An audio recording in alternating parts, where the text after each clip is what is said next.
आत्मनिर्भर भारत के तहत 54वीं बोट जो है इंडियन कोस्ट गार्ड को मिली है सूरत में, और इसे एल&टी कंपनी ने तैयार किया है। प्रधानमंत्री लगातार आत्मनिर्भर भारत की बात करते रहे हैं और सूरत के एल&टी में ये 54वीं बोट जो है तैयार हुई, जो इंडियन कोस्ट गार्ड को दी गई है। इसमें किस तरह की फैसिलिटी होगी, कहाँ ये काम करेगी और कितना महत्वपूर्ण है ये तटीय सीमाओं के लिए, जो समुद्री सीमा है उसके लिए कितना महत्वपूर्ण है, इस मामले पर बात करने के लिए हमारे साथ मौजूद है। सर, हम आपसे पहले आपका परिचय जानना चाहेंगे और ये जानना चाहेंगे कि जो बोट है किस तरह से कोस्ट गार्ड में काम करेगी। हाँ, मेरा नाम विंग कमांडर पुनीत चड्ढा है। मैं डिफेंस पीआरओ हूँ गुजरात और राजस्थान रीजन के लिए। ये बोट जो है इंडिजिनियसली बिल्ट है, जैसा कि आपने बताया है, ये एल&टी ने बनाई है और इसमें काफ़ी खासियत है। इसका एक नेविगेशन सिस्टम जो है वो बहुत ही एक्यूरेट है। इसमें वेपन सिस्टम है जो आप देख सकते हैं, इसमें ट्विन इंजन है, डीजल इंजन है, और इस प्रकार से ये जो है मैरीटाइम सिक्योरिटी को इस रीजन में सुदृढ़ करेगी। ये समुद्री जो क्षेत्र है भारत का, मतलब किस क्षेत्र में रहेगी? दक्षिण गुजरात में रहेगी, गुजरात के किन हिस्से पर रहेगी और ये कितनी महत्वपूर्ण साबित होगी? वैसे तो मैरीटाइम एसेट्स जो होते हैं वो और जो भी डिफेंस एसेट्स हैं वो कहीं पे भी लगाए जा सकते हैं, पर ये इस पर्टिकुलर बोट को इसी गुजरात क्षेत्र में लगाया जाएगा, जखाऊ, कच्छ वगैरह के एरिया में, जहाँ पे इसको anti smuggling role, maritime security, surveillance के लिए इन सब रोल्स में लगाया जाएगा। सर, जिस तरह से हम देख रहे हैं वेपन्स जो लगाया गया, आप जरा आइए हमारे साथ यहाँ पे और बताइए कि जो वेपन्स है ये किस तरह से ऑपरेट किया जाएगा और इसका किस तरह से इस्तेमाल किया जाता है? ये इस प्रकार के 12.7 mm का मशीन गन है, जो कि इसको बताते हैं प्रहरी, इसका नाम है। पर मैं आपको यही एडवाइस करूंगा कि अभी इसके शिप के कैप्टन भी आएंगे, वो इसको आपको डिटेल में इन सब सुविधाओं के बारे में बताएंगे। बिल्कुल, ये थे डिफेंस के जो पीआरओ हैं गुजरात और राजस्थान का, देखते हैं और उनका ये साफ तौर पे कहना है कि ये जो बोट है जिसका आज इनॉग्रेशन किया गया है, शुभारंभ किया गया है, ये कक्ष में अधिकतर ये तैनात होगी और ये बहुत ही जो समुद्र तटीय जो सुरक्षा है उसकी जो चौकसी करने में बहुत ही कारगर साबित होगी। और इसी तरह से, जिससे कि हमने पहले बताया कि आत्मनिर्भर भारत के तहत ये 54वीं जो बोट है ये सूरत में एल&टी में तैयार की गई। इसके अलावा हम आपको बता दें कि सूरत में ही इससे पहले कई एक जो है तोपें भी तैयार हुई हैं और अब जो है ये बोट भी तैयार हुई है जो इंडियन जो कोस्ट गार्ड को समर्पित की गई है।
इंडियन कोस्ट गार्ड में एक शिप जुड़ा है, एक बोट जुड़ी है, जिसको लेकर बात करने के लिए मौजूद है। उस कैप्टन है राकेश पाली। सर, बताइए कि इसकी क्या तकनीकी है, किस तरह से काम करेगा, कहाँ इसको रखा जाएगा? मैंने आपको जैसे बताया है कि ये जो शिप है ये हमारा जखाऊ में बेस होगा, और जखाऊ में इसलिए बेस होगा कि ये बिल्कुल बॉर्डर के पास में है। वहाँ पे क्या है कि इसकी स्विफ्टनेस रहेगी, एक्टिव रोल अदा करेगी, और जितने भी हमारी कोस्टल सिक्योरिटी का जो मैकेनिज़्म है उसमें ये महत्वपूर्ण योगदान देगा। इसमें हमारे कोस्टल सिक्योरिटी के मैकेनिज़्म में BSF, marine police, navy, coast guard, आपका पोर्ट, कस्टम, सभी लोग जो हैं उसके मेंबर हैं।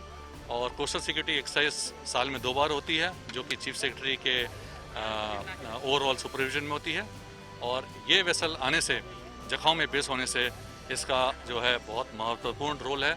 और मैं उम्मीद करता हूँ कि पहले दिन से ही जो है ये वेसल अपना जो है योगदान देना शुरू कर देगा। टेक्निकल तौर पर कितना ये मजबूत है, और बाकी जो अभी तक जो जा चुके हैं शिप बोट जो मिल चुके हैं वो उन्हीं की तरह काम करेगा, और ये कितना महत्वपूर्ण होगा तटीय सुरक्षा के लिए? मैं जैसा कि आपको बताया कि ये बहुत ही बेस्ट डील हमारी रही है जो गवर्नमेंट ने दी है L&T शिपयार्ड को, और इस तरह की 54 बोटें रही हैं पूरे इंडिया में। इस तरह की जो बोटें हैं रखी गई हैं, और ये बोट जो है हमारा जो शिप है ये लास्ट हमने जगहों में रखा है, क्योंकि हमारा जो गुजरात की जो कोस्ट लाइन है, जो तट रक्षा का जो है हमारा जो कोस्ट लाइन है, उसके लिए हमारे को इस तरह के वेसल की बहुत ज़रूरत है।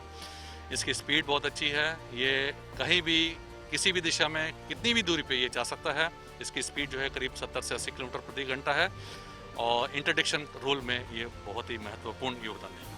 देखिए, जहाँ ये बोट तैनात रहेगी और वहाँ पर किस तरह का मूवमेंट पता चलता है, कोई इशारा मिलता है, तो कितने सेकंड में, कितने मिनट में ये तुरंत वहाँ पर दुश्मन तक पहुँच जाएगी?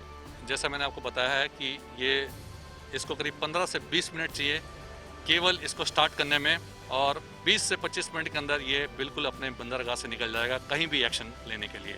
तो इसका जो मैकेनिज्म है, जो इसका जो स्टार्टिंग सिस्टम है, जितनी भी इसमें तकनीकी सुविधाएं हैं, वो स्टेट ऑफ आर्ट है, सब इंटरकनेक्टेड है, और बिल्कुल सॉफ्टवेयर एंड यूज़र फ्रेंडली जो है इसमें सेंसर्स, वेपन्स और आपके मशीनरी लगी हुई है।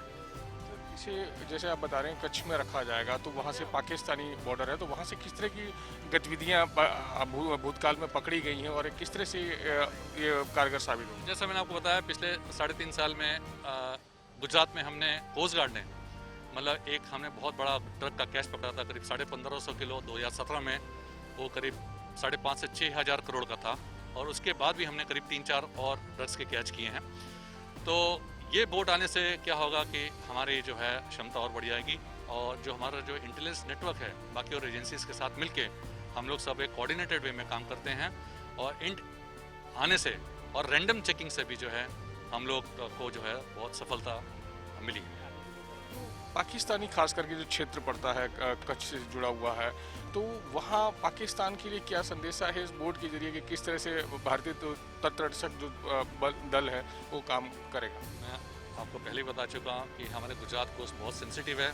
किसी भी टाइम पे, किसी भी समय में 24/7 हमारे करीब 15 से 17 जहाज हमेशा यहाँ रहते हैं। एयरक्राफ्ट की सर्विलेंस है, और हमारी ये जो बोट है ये दिन रात पेट्रोलिंग करती है, पैटर्न में करती है, और ऐसा कोई जो समुद्र में ऐसा कोई एरिया नहीं है जहाँ पे हमारे जो है शिप नहीं है, और हमेशा चौकस रहते हैं, और सब सिनर्जी में रहते हैं सारे शिप। अगर एक शिप को कुछ मिलता है तो तुरंत जो है सैटेलाइट फ़ोन्स या जो भी कम्युनिकेशन के मोड हैं उसके ज़रिए हम लोग मैसेज पास कर देते हैं, ना कि केवल कोस्ट गार्ड को, और जितने भी कोस्टल सिक्योरिटी से जितने भी लोग जुड़े हुए हैं उनके साथ जो है हम लोग एकदम स्पीडली और स्विफ्टली हम मैसेज पास करते हैं, ताकि जो है हमारा जो की रिजल्ट एरिया है, ऑब्जेक्टिविटी है, वो एकदम मिल जाए।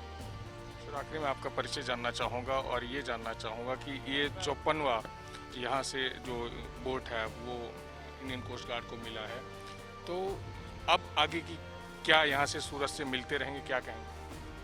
नहीं, अब जैसे मैंने आपको बताया है कि हम लोग कोशिश कर रहे हैं कि इस तरह के और जो हैं शिप हमारे यहाँ आएँ। इनफैक्ट 5-6 कंट्री को जो है गवर्नमेंट ऑफ इंडिया ने ये वेसल एज ए गिफ्ट भी दिया हुआ है। उनको भी कमी पूरी करने के लिए भी शायद ऑर्डर मिलेंगे, और हमें उम्मीद है कि कुछ सालों में इस तरह के जो वेसल हैं हमारी रिक्वायरमेंट के हिसाब से गवर्नमेंट जो है हमें जो है जरूर प्रदान करेंगे। कितना सुरक्षित है जो तटीय क्षेत्र है भारतीय, जो कितना सुरक्षित मान रहे हैं आप? नहीं, जैसा हमने आपको बताया है बिल्कुल सुरक्षा है। हमारा कोस्टल सिक्योरिटी नेटवर्क सिस्टम भी एक आ रहा है, CSN जो आ रहा है, फेज़ 2 है जो वेल कर रहा है, और ना ही हमारे केवल शिप और एयरक्राफ्ट ही नहीं, बट हमारे जो रडार, चेन ऑफ रडार्स हैं, सेंसर्स हैं, वो भी हमारे तट पे लगे हुए हैं हर जगह। जखाऊ से लेके कोटेश्वर से लेके पूरा आपका गल्फ ऑफ खंबात तक पूरा कवर किया हुआ है। फेज़ 2 आने वाला है, उसके आने से टोटल 24/7 और कोई भी एक ऐसी जगह नहीं होगी या एंगल नहीं होगा जहाँ पे हमारा जो है निगरानी नहीं रहेगी।